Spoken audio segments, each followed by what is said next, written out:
I'm taking this long trip from Oregon to Houston and back. I am stopping various places to talk about open hands. And Dorcas would have been glad to be here, but she can't be here. More of you know Dorcas than know me. I believe she was here for a ladies' retreat, I'm not sure how many years ago. And anyway, many of you prayed for me 2 years ago in July when I fell 8 feet onto concrete and broke both my wrists, some ribs, my skull, my back, my neck. Because of your prayers, I am mostly recovered. My left arm was pretty well entirely paralyzed to start with. I would lie on my bed and my arm would just be there lying beside me. If I wanted to move my arm, I had to reach over with my right arm and put it wherever I wanted to go because it was pretty well paralyzed. I've recovered from pretty well everything, but my left arm is still partially paralyzed. If you tell me to scratch my chin with my left hand, I have to go like this and lift it up, because if I let go of it, it just falls down. I can reach up and kind of touch my shoulder. I am making slow improvements with my left arm. I don't know how far it will be how much it will recover. I don't know if I'll ever be able to touch my chin or not. I'm pretty sure I'll never be able to put it up on top of my head. But anyway, I am very thankful for the healing that I have had. When I fell, I was in the middle of a 38-year career of Christian education where I was either teaching or principaling or part-time teacher in various Christian schools. I was 25 years into my ministry at the Brownsville Mennonite Church, and I was 20 years into running a grass seed cleaning business. When I fell, God took all of those away from me. I am no longer minister in the church. I no longer do work in my business other than maybe 10 or 15 hours a week. I do the book work and kind of keep a little watch on it to make sure they're doing everything right and that sort of thing. I haven't taught school since I fell, or haven't taught a class since I fell. I do have a few students that I've been tutoring in math, and I'm actually helping Christian Light Publications. They're making a 7th grade math textbook and an 8th grade math textbook, and I am helping them review that and fix everything. And I've taught math for many, many years, and I've always wanted to have a math textbook that was just perfect for me, you know, that was done right for the students and all of that, because none of them, they all have problems. But unfortunately, the publishers won't let me change it exactly the way that I want to. But I have helped to make a few good changes. Anyway, after I fell, and all those things were taken away, there were several different doctors and nurses that told my wife, your husband should either be dead or should be a quadriplegic. I ended up kind of being a uniplegic. I have one arm that I have trouble with, but I didn't die. I am convinced it's because God had something else He wanted me to do rather than just continue on running my grass seed warehouse and teaching school and being a minister in the church. And I'm fairly convinced that what God wanted was for me to learn about open hands.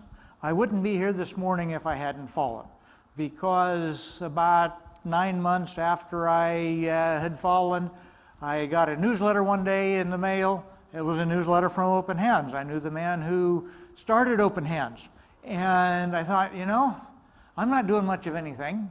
I wonder if I could help them. So I sent him an email and said, is there any way I can help Open Hands? And he sent me an email back and he said, yes, I think you could do this and this and this and this and this for them, for us.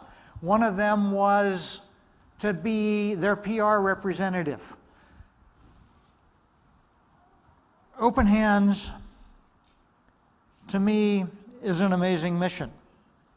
God tells us over and over in Scripture that we are to help the poor, that we are to open our hands to the poor, that the poor seem to have a special place in God's eyes. And God tells us that if we honor Him, He will bless us. And in most cases, that means we won't be poor anymore. It doesn't mean that specifically. There have been some very godly poor people, and they remained poor. But for the most part, when people honor God, God blesses them materially. And then He says, I want you to turn around and I want you to help the poor, who will always be with you. As an Anabaptist denomination, we have done really quite well in trying to honor those commands of God, to open our hands to the poor and to help the poor, kind of.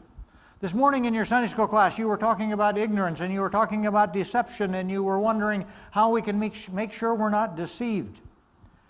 And as you guys were talking about that, one of the things that I thought about it, probably all of us are deceived about a few things.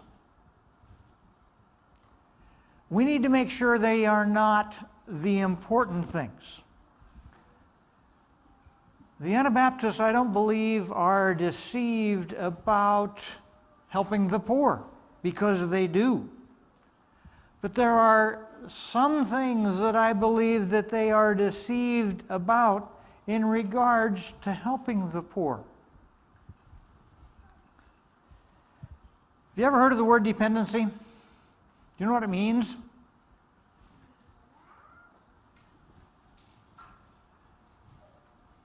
If you're a parent, your children are dependent on you.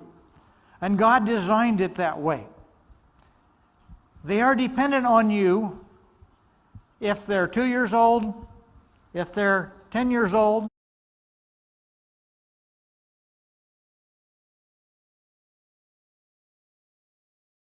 You are deceived in how you are parenting, because that is not the way God designed it. And if that happens, you are going to have all sorts of, your child is going to have all sorts of problems. And it is partially his fault, but it is mostly your fault. And I believe the same holds true with Anabaptists and missions and poor people on the mission field.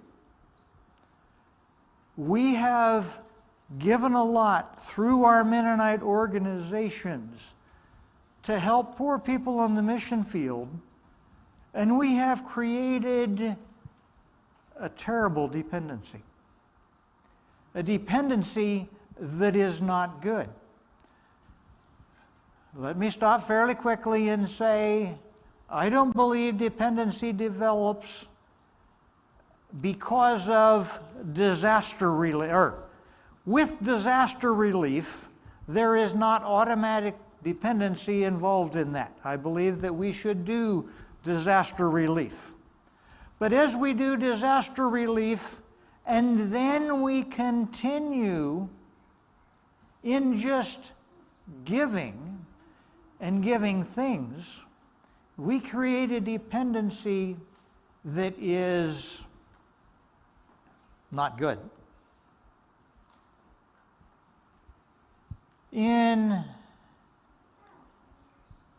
Somewhere in the backtrack. At some point in the last 4 or 5 years, there was a group of Anabaptists who went to Haiti to do some, I'm not sure what kind of relief work it was. The people who went were told before you go, you can bring gifts to give to the Haitian people, but if you bring a gift to give to the Haitian people, we don't want you to give out that gift until the last day. And everybody was told that. The group got down to Haiti, and the first day they were out there, they saw the Haitians and they saw the poverty. I have never been to Haiti. I have been to other poor places, but I have never been to Haiti. There was a man in that group who, when he saw the poverty, he was so overwhelmed with everything that he had, and he just had such a desire to give to these poor people. He went to where he was staying. He got all of his clothes out of his suitcase. He went out and he started handing out his clothes. Every piece of clothing in his suitcase, he gave out. Every gift that he had brought along to give, he gave out, because he wanted to help those poor people.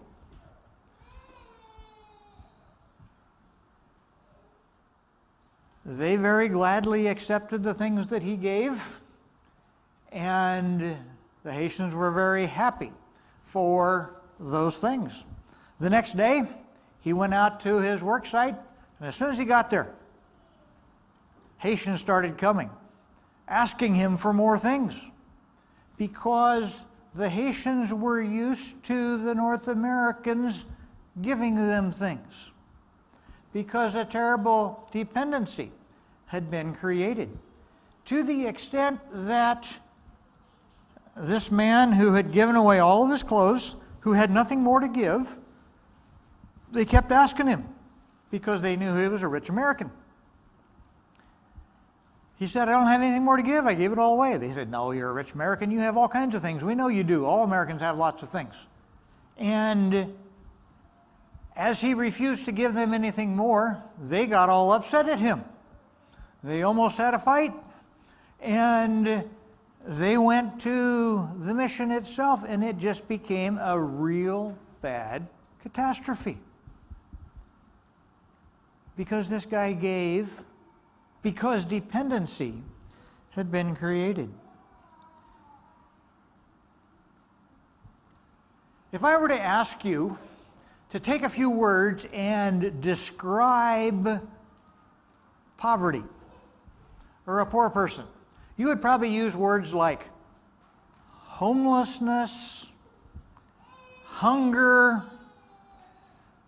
lack of good sanitation. You would list physical things that poor people lack, because those of us who aren't poor and aren't dealing with poverty, that's what our perception of poverty is. In the 1990s, World Bank did a study of 60,000 poor people where they gave them a questionnaire. And on that questionnaire, they asked them to describe in words just individual words that describe poverty. They had an entirely different list. They did not say anything about the physical things they were lacking. Their words were shame, inferiority, powerlessness, humiliation, fear, hopelessness, depression, social isolation, and voicelessness. That man who gave away all of his clothes, did they deal with this poverty? Did they deal with the shame, the hopelessness, the depression that those people were facing? And of course your answer is no, of course not. Because the giving that we do that creates dependency does no alleviation of poverty. Giving that creates dependency is very easy to do. When we see poor people and they're lacking all these things, the easiest thing to do is to take a little bit of money out of my pocket and give it to them. But that doesn't do any solving of their poverty.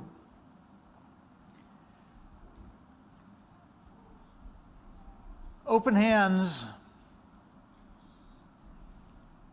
in the last year and a half that I have become aware of Open Hands and what it does, I have not found one place yet where what Open Hands does creates dependency.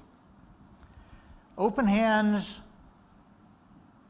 we take and help people in poor places develop savings groups where they learn how to save their own money.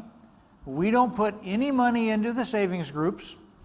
They don't know that we are contributing any money to them. We'll go into a place and we'll train local people that we call facilitators. We will train them how savings groups operate and how they can facilitate savings groups.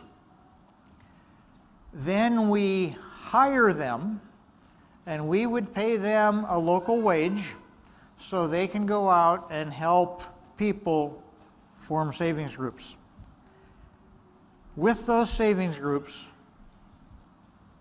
Open Hands has been able to make a big impact on the shame, the inferiority, the powerlessness, the humiliation, the voicelessness, the fear, and all of those things that poor people express, problems that they have.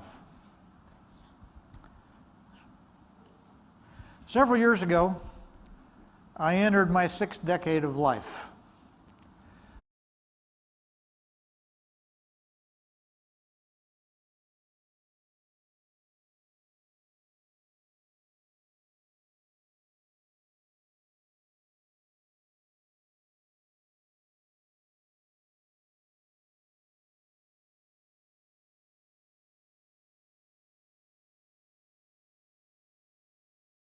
To get it started, and I will in just a little bit, and then I'll have to point my finger on a little arrow here every time I want it to change, and we'll see if that works. But in this PowerPoint, the first part of it, we will have a short video where you'll see a few savings groups in Kenya. You'll have a few Kenyan men who are telling you a little bit what savings groups have done for them. They are facilitators in the savings groups. And then after that, I'll be going through some slides and showing you some pictures and telling you more about Open Hands and what we do, and telling you a few more stories as we go along. So as we go through the PowerPoint, I hope you can learn what I am trying to show you. So let's go ahead and start the PowerPoint.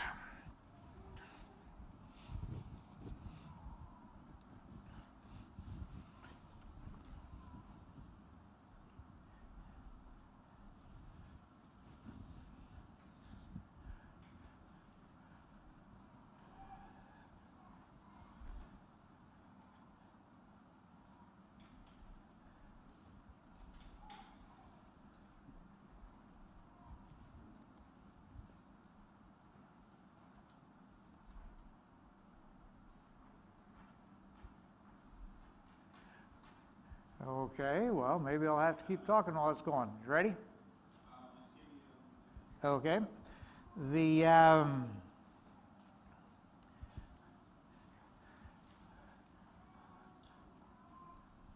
In December, I had the opportunity to go to Kenya, and Kenya is one of the places where we have savings groups. Kenya is also kind of a special place to me because almost 20 years ago, I have an adopted son who is from Kenya. We spent a few months in Kenya, and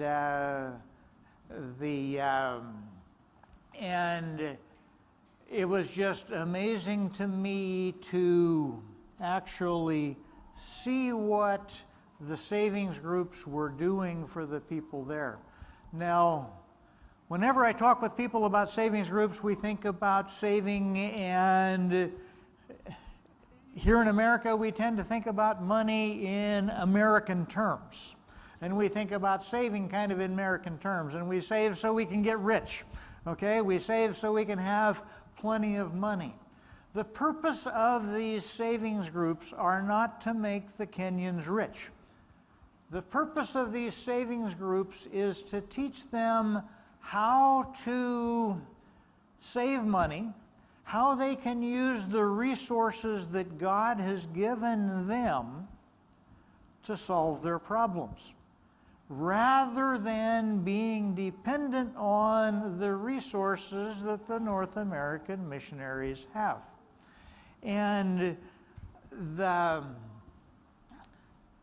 North American missionaries, when we go to other countries, everybody has the perception that you're Americans, you have plenty of money, you must know how to do things. That's what we think also. And so when we go into these places and they are poor and they have trouble with farming and they have trouble having jobs and they have trouble with their money, everybody has the idea that Americans should know how to do everything. But when we go in and give them what we have, it is ours, that they are trying to use, that they don't know how to use, and then if they ever have any problems with that, who do they go to have to solve those problems? It's us. And we tend to treat them as, oh, okay, so we have gotten that far. Very good, I didn't realize it was going.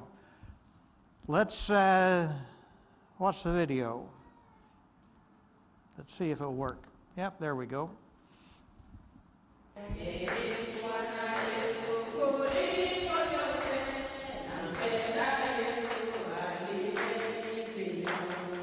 Open Hands is an organization that works to eliminate poverty or at least reduce poverty. We believe that poverty is caused by broken relationships of man with God, man with each other, man with self, and man with the rest of creation. And so Jesus reconciles all those relationships. That reduces poverty when those relationships are healed. We do that by helping people save their own money and form savings groups. We also partner with existing savings groups to help people come together in community and support each other. Also, Open Hands has facilitators that we hire who go into the savings groups and teach the groups, help the groups develop, and teach small business and so forth. I think as a field coordinator, I'm in charge of making sure that the volunteers are doing their work, because we have some people that are working under me, and I normally visit them in their groups meeting so that I may know what they're doing and if they are teachings and if they are doing things according to the expectation of the Propel training. My desire is to see people lovingly saving together and reconcile in their relationships and rising up from the dark corridors of poverty into the brighter light of better opportunities as they surge out of their savings groups. Wherein previously they were talking of businesses that could be worth, say, $100. I have seen those who are becoming landlords collecting rent worth hundreds now of dollars. People are coming together as brothers and sisters in Christ. If they're not saved, then we hope they become saved. And a lot of times missionaries struggle because they're doing pastoral work and they get a lot of financial requests, and it's just challenging because they get a lot of financial pressure and it just gets complicated, and then they make loans, and then that can make difficulties in relationships between the pastor and the people. So our hope is that we can come in as an arm of the missions and the churches. And we've been hearing from missionaries and from pastors that our programs are lessening that stress. Should you be an American and you've been involved in giving towards the Open Hands program, I am gladly telling you your support is not in vain. Every single dollar you are giving, I have seen that single dollar provide teaching to multitudes of people. You are helping people see the brighter side of life, see that it is possible that you can save and start a business or grow your property down the line. Don't be weary.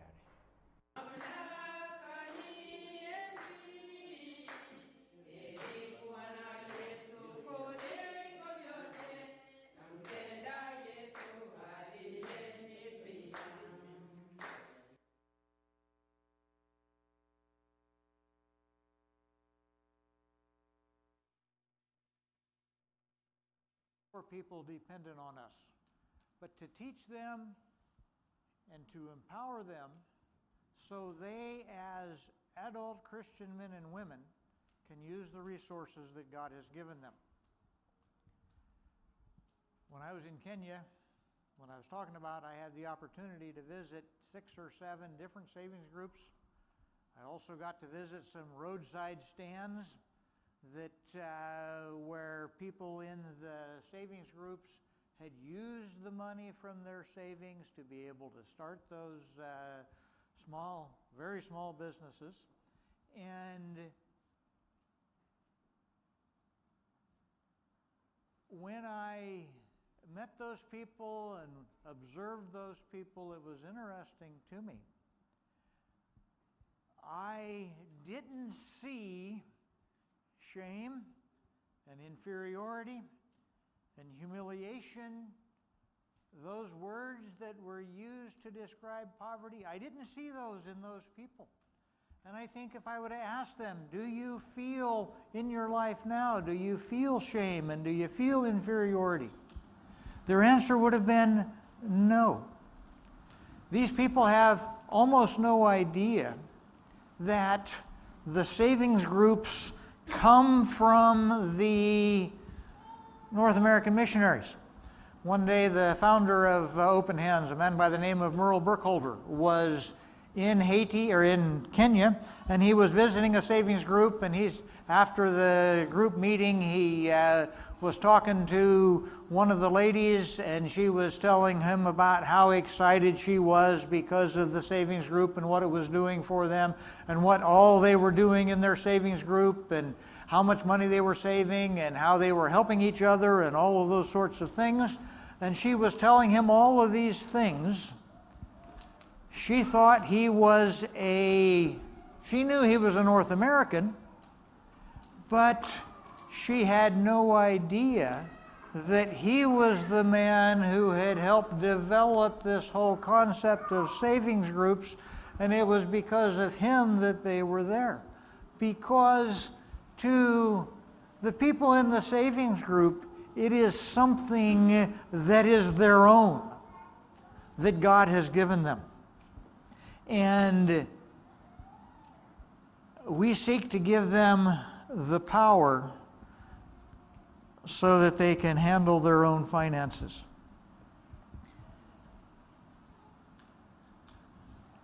When people are in the whole thing of dependency, the support that they get are from places that they should not be getting it, from North Americans.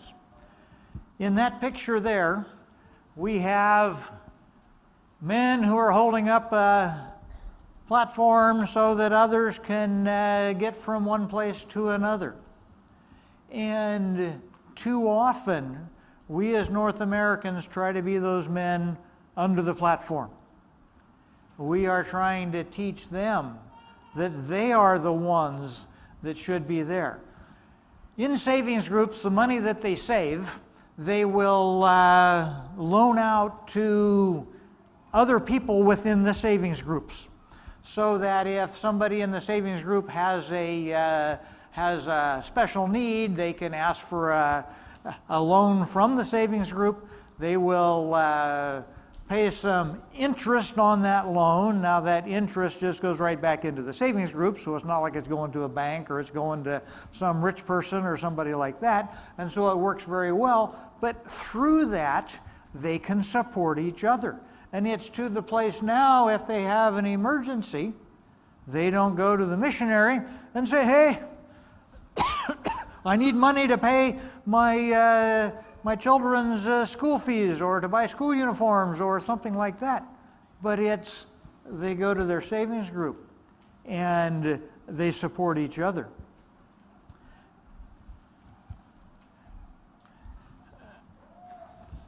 The goal is not to make the people rich, not to promote the American lifestyle, not even to try to make them prosperous. The goal is to get them to a place where they can use their own resources and use discipline to save so that they can help each other.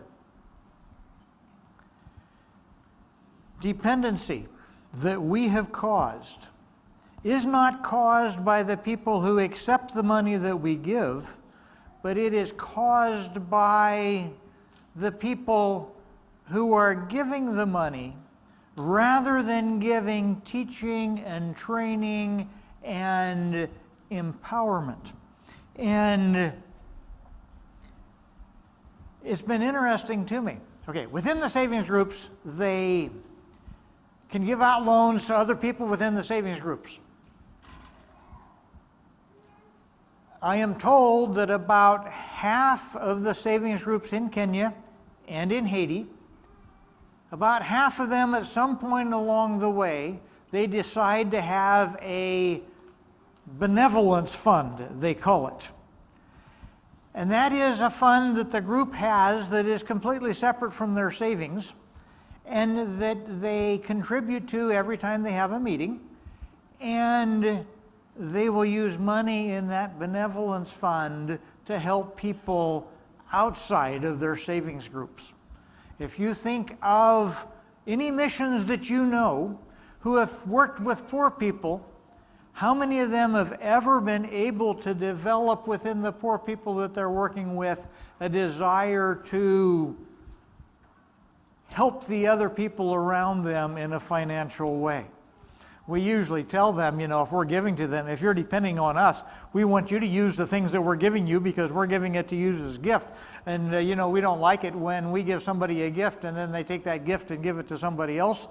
We don't tend to like that. But they are learning to be helping of others. Let me tell you a little bit about Open Hands and how it started. And I see my time is rapidly getting away, so I am going to have to really rush. This is a map of the world. We started in Haiti in 2000. Okay. There we go. We started in Haiti in 2009. Very, very briefly, Open Hands started because Merle Burkholder was a part of Anabaptist Financial, and he went to them and he said, "You are doing financial things for Anabaptist people who already have a lot of financial opportunities. Let's see if we can figure out something to do for the poor and the poor around the world."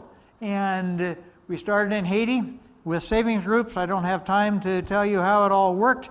We went from there to India and then to East Africa, Kenya, Tanzania, and that area. Then we went to, then we had the transition time. As we started doing savings groups, we would do savings groups usually we would go to a church and see if we could find people in the church who wanted to do a savings group, and then we would do it with those. The savings groups worked so well that their neighbors wanted to have savings groups, who may not have been Anabaptist people, who may not have even been Christian people. And when God tells us to help the poor, it's a little bit hard to say, well, you have to be an Anabaptist before we can help you with savings groups, or you even have to be a Christian before we can help you with these savings groups. And so we started expanding well beyond the Anabaptist people. In Kenya right now, we have somewhere around 450 savings groups. Out of those 450 savings groups, probably about 10% of them would be in connection with Anabaptist churches there. The others would be mostly in Christian areas, although when I was talking to one of the facilitators there, he told me that he had a savings group that he started, and it was going for about 6 months, and the people in the savings group came to him and said, "We don't have a church in our area. Can you come and start a church for us?" And so the savings group became a way of a church being started. And then we've gone to Central America and Nepal and, oops, something got messed up. I punched the wrong thing on here. Oops. I don't know how to work this. Can you get to that one? Yeah. Okay, thank you.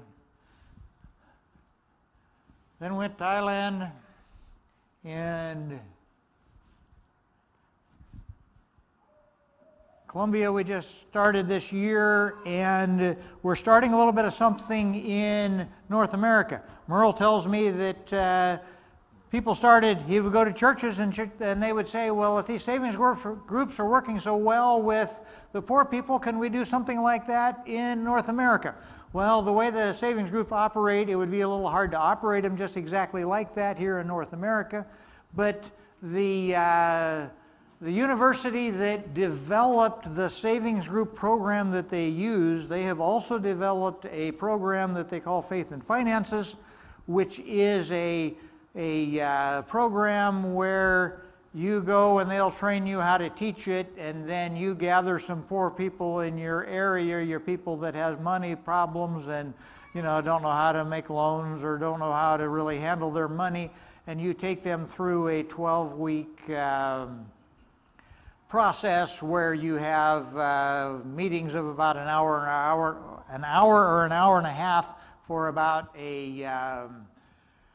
on a weekly basis to kind of help them to understand money a lot better. We have had one program in Cincinnati, Ohio that did that and that has worked very well. We have another one that has just started in Hutchinson, Kansas. And if you have a desire, if God has led you to some poor people in this area that you would like to help, and you don't want to just give them money because you know that that creates dependency, talk with me afterwards and I can let you know a little bit about how we could help you work with Faith and Finances and maybe work with the poor in your community because of that. Anyway, open hands. Let's talk a little bit more about what we actually do and how we actually do it. Our vision is to see the financially vulnerable stabilized and growing and standing with each other. We don't want them just to get rich. We want them to learn how to support each other. Our mission is to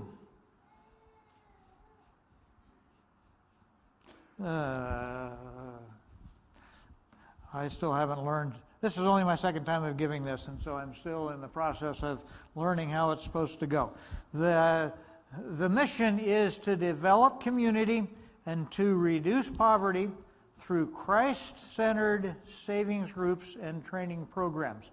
We do not teach theology in these savings groups. We teach salvation, we teach relationship with God, we teach how to live, and we teach about Jesus and His coming and His salvation.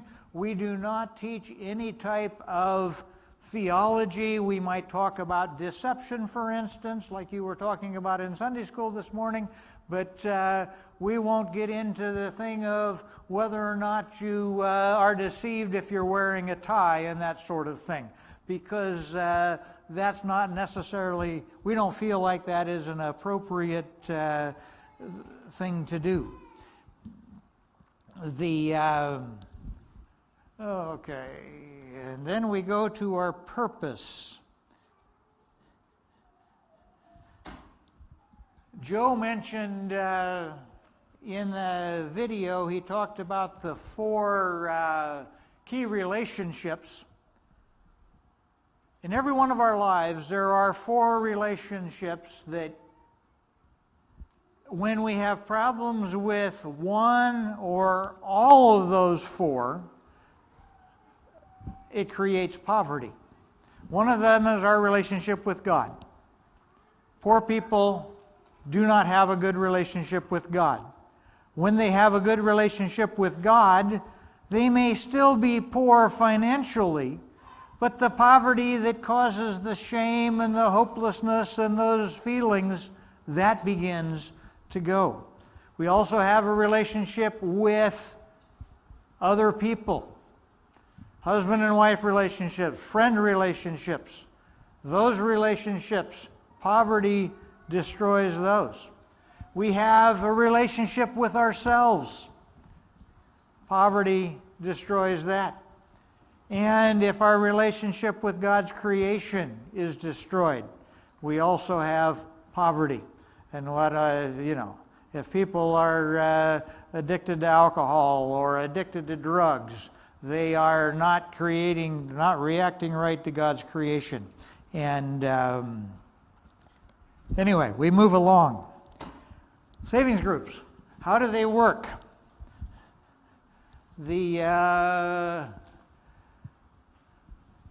We will go into an area, we will talk to a mission or a church, and we will say, we would like to come into this area and have savings groups. And if we can we will find people who want to learn how to teach it. We call those facilitators, we train them how to run the savings groups, and then those facilitators will go to the church or the community and try to find people who will want to be a part of the savings group.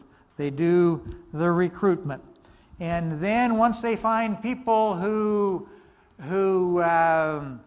want to be part of a savings group, they will tell them to come to a meeting where they will explain the savings group to them. And we orient them to what a savings group actually is. At that meeting, once they understand what a savings group is, if they decide that they want to form a savings group, they have to answer about 30 different questions where they give the answers. Those questions are certain things like, how often are we going to meet? Once a month, twice a month? What day of the week are we going to meet on? Where are we going to meet? How long is our saving cycle going to be? We've learned that saving cycles should be anywhere from 6 months to 8 months, because even though these are adults in it, in a lot of ways they're kind of like children in the sense that when our children put their money in their piggy banks, they want to get that out. And you can't say, well, you put your money in the piggy bank and it's going to be 5 years until you can get that money out. You want to have a time when you get that out. And so they decide on how long their cycle's going to be. And there's a lot of decisions that they make that way, and they choose their own group leader, they choose their own secretary, and they choose their own treasurer. And my notes have disappeared because I hadn't done enough changing on it. Anyway, and so they form their group, and once a group is formed, nobody can leave the group and nobody can join the group until the group is over. One of the decisions they have to make is, what do you do if you're halfway through and one of the people wants to leave the group? Are you going to give them their money back that they've saved? Are you going to give them half their money back? Are you going to, how are you going to do that? They make those decisions ahead of time, and they make the decision because it's a group thing, and they know ahead of time how it's going to be. And the people who have developed this program, they used it a bunch and kind of fine-tuned it. And so, but we don't tell them, okay? If you loan money out, you have to make sure that you're not charging usury, so you should only, you should charge interest of 1% a month. We don't tell them that. They decide their own, and they routinely do 10% a month is their routine interest for their short-term loans that they give each other. But when you really think about it, that's not that much of a problem, because where's the interest going? To themselves. It's not like they're charging their neighbor that and that they're getting rich on that. It's all for themselves. And to me, it's just an amazing, it's just amazing the way that it works. But I need to move along. The facilitator is supposed to be at every meeting. Sometimes they can't be because the facilitators will facilitate anywhere from 2 to 20 different groups. And if you're facilitating 20 different groups, to make it so your 20 different groups are none of them meeting at the same time on the same day of the month, sometimes might be a little bit difficult. And so they can't always be there, but the facilitator tries to be there. He does not answer the questions for them. He does not tell them what decisions they have to make, but he just helps them figure out how to make the decisions. And then he spends 20 to 30 minutes each time giving them some teaching, either a Bible lesson, or Open Hands has developed some curriculum on how to handle money in developing places, and they'll do some teaching on that. And so the savings group is not only a place to gather to do your savings, and I could, as you've probably figured out, I could talk about this for a long time. Now, it's time for me to let me just show you real quickly just a few more things.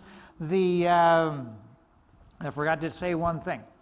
At the end of a cycle, which they have decided at the beginning is 6 months or 8 months or sometimes even a year, at the end of a cycle, almost all of the savings groups start again.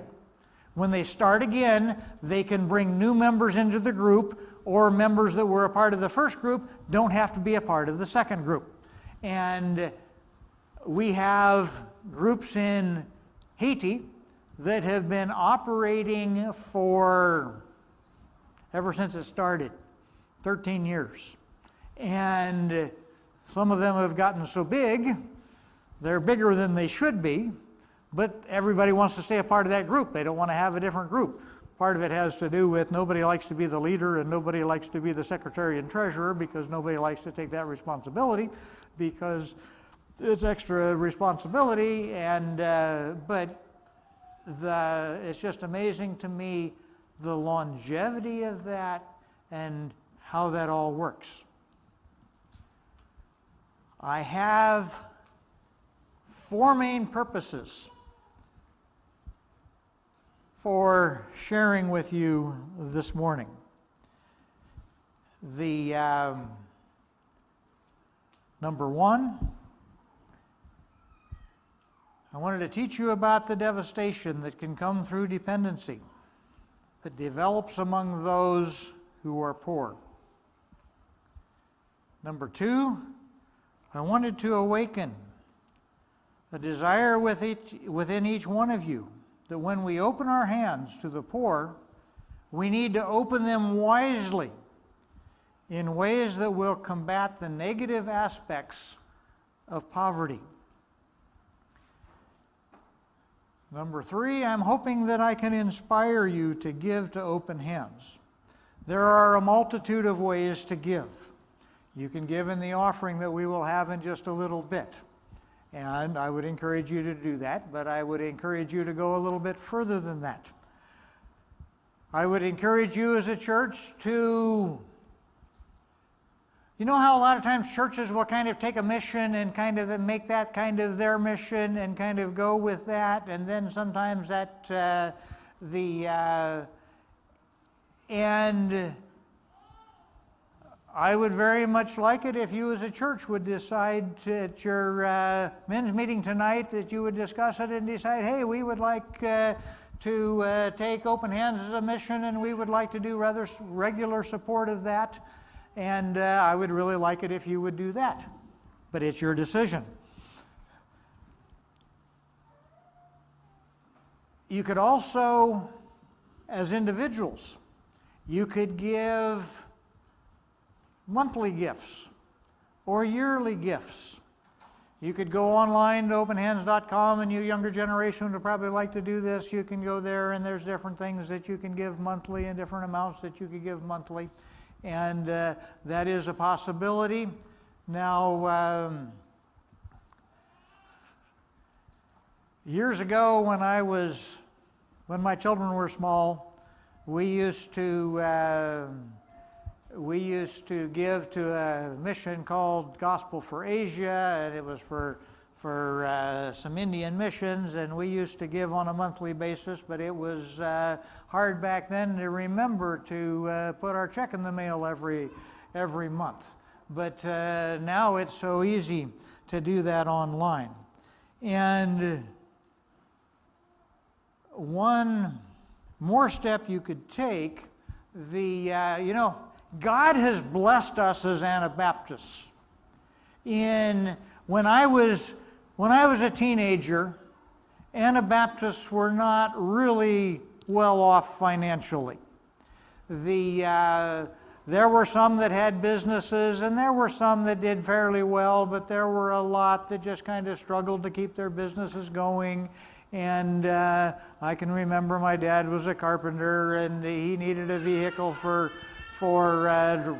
hauling his tools around, and he bought a 15-year-old van that was just a beater of a van, and that's what he took the seats out of it, and that's what he used.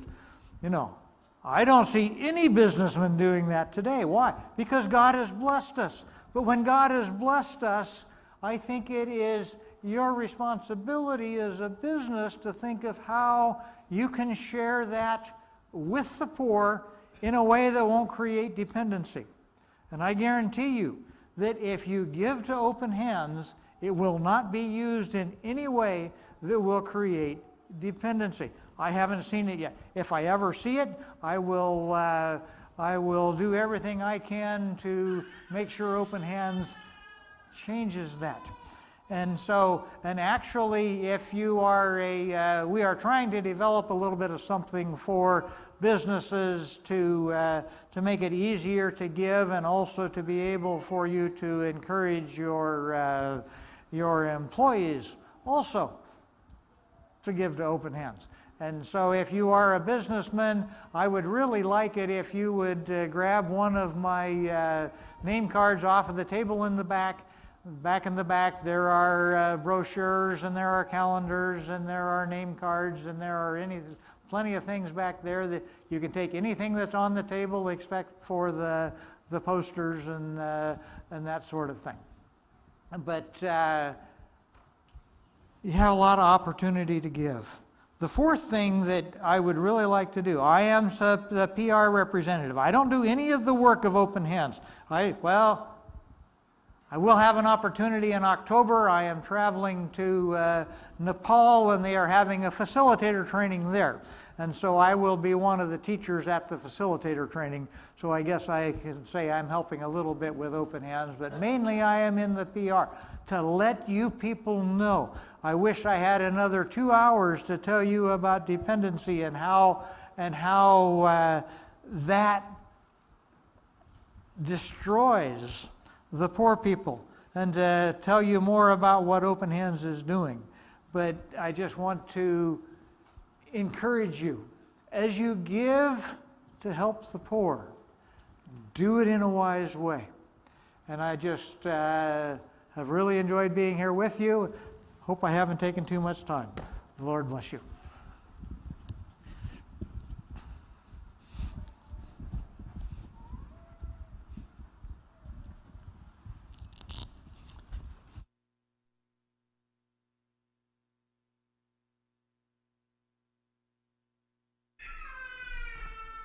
Thank you very much, Brother Paul. I have lots of questions, but I'm not going to ask them now. Maybe we can ask them over food, because the food will burn in those crock pots if we take too long this morning. But maybe not too badly. But maybe someone has a quick comment or a question that you would like to take up in a public way with Brother Paul. Raise your hand. Dale.